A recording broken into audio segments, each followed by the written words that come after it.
జనగామ జిల్లా పాలకుర్తి మండల కేంద్రంలో కల్లుగీత కార్మికుల భద్రతకు తెలంగాణ ప్రభుత్వం అత్యంత ప్రాధాన్యతనిస్తోందని, వృత్తి నిర్వహణలో ప్రమాదాలు తగ్గించేందుకు అవసరమైన అన్ని చర్యలు చేపడుతున్నామని పాలకుర్తి శాసనసభ్యురాలు యశస్విరెడ్డి అన్నారు.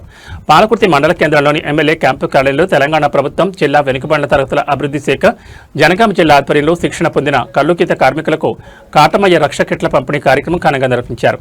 ఈ కార్యక్రమానికి ముఖ్య అతిథిగా హాజరైన ఎమ్మెల్యే యశస్విరెడ్డి అర్హులైన గౌడ సోదరులకు రక్ష కిట్లను అందజేసి శుభాకాంక్షలు తెలిపారు.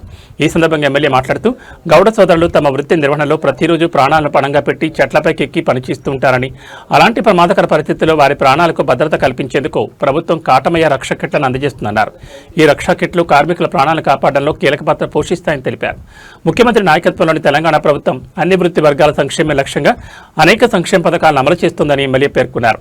గౌడ కులస్తుల అభ్యున్నతి కోసం శిక్షణ కార్యక్రమాలు, భద్రతా పరికరాల పంపిణీ, ఉపాధి అవకాశాల కల్పన వంటి కార్యక్రమాలను ప్రభుత్వం నిరంతరం కొనసాగిస్తోందన్నారు. వృత్తి ఆధారిత కుటుంబాలు ఆర్థికంగా బలోపేతం కావడానికి ప్రభుత్వం అన్ని విధాలా అండగా నిలుస్తుందని హామీ ఇచ్చారు. కల్లుగీత కార్మికులు భద్రతా నియమాలను తప్పనిసరిగా పాటిస్తూ రక్షా కిట్లను వినియోగించాలని, తమ ప్రాణ భద్రత విషయంలో ఎలాంటి నిర్లక్ష్యం చేయొద్దని ఎమ్మెల్యే సూచించారు. ప్రభుత్వం అందిస్తున్న ప్రతి సంక్షేమ కార్యక్రమాన్ని సద్వినియోగం చేసుకుని కుటుంబాల అభివృద్ధికి తోడ్పడాలని కోరారు. అయిపోకముందే అప్పుడు రెండో విడత వచ్చింది.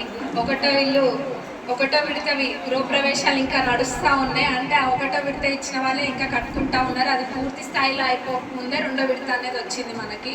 ఇదే కాకుండా మన నియోజకవర్గానికి అయితే మీకు ఎన్నో సందర్భాలలో చెప్పిన 2000 కోట్లకు పైబడి అభివృద్ధి పనులు వచ్చినాయి. అయినా కానీ అనే నోట్లకు మటుకు అదుపు ఆజ్ఞ లేదు. పాలకుర్తి నియోజకవర్గానికి ఏమొచ్చిందని అనేటోళ్ళు అంటూనే ఉంటారు. కానీ ఖచ్చితంగా మీ అందరి కోసం నేను ఒకటి ఖచ్చితంగా త్వరలోనే పెట్టుకుంటా. ఎక్కడేమొచ్చిందన్న నేనే పోతా, నేనే చూపిస్తా. అప్పుడు ఆ రోజు మా యూత్ వాళ్ళందరూ కూడా బిఫోర్ ఎలక్షన్స్ వాళ్ళు డబ్బు చాటింపుతో వెళ్ళి ఇక్కడ మా మేడం వచ్చినాక ఈ పని చేపిస్తాం అని డబ్బు కొట్టిన పనులలో 80% పనులు కూడా పూర్తి, అంటే 80% పనులు కూడా వాటికి నిధులు కేటాయించుకొని అవన్నీ కూడా వివిధ స్టేజ్లలో ఉన్నాయి. మరి అయినా కానీ అంటున్నారంటే అది మీ విజ్ఞతకి వదిలేస్తున్నాము. మరి కళ్ళు ఎక్కడైనా పెట్టొచ్చినారేమో చూసుకోండి. పాలకుర్తిలో మటుకు అభివృద్ధి అనేది జరుగుతుంది. అది మీకు క్లియర్గా వీడియో తీసి మరి అవసరమైతే ప్రతి ఊరికి అది పంపించి ఆ స్క్రీన్లో వేసి మరీ చూపిస్తాం. మీ అందరు చూడడానికి రెడీగా ఉంటే.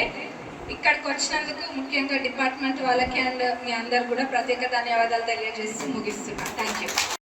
సంక్షేమం కోసం పెన్షన్లు, అదేవిధంగా రెంటల్ లేకుండా టాడీ తీసుకునేదానికి, సొసైటీ నడుపుకునేదానికి అవకాశం కల్పించడమే కాకుండా వాడి యొక్క ప్రాణ రక్షణ కోసం దీంట్లో ఉన్న రిస్క్ ఏదైతే ఉందో చెట్లు ఎక్కడం, దాదాపుగా 10 మీటర్లు 12 మీటర్ల హైట్ ఉన్న చెట్లు ఎక్కడం, దిగటం, ఇదంతా చాలా.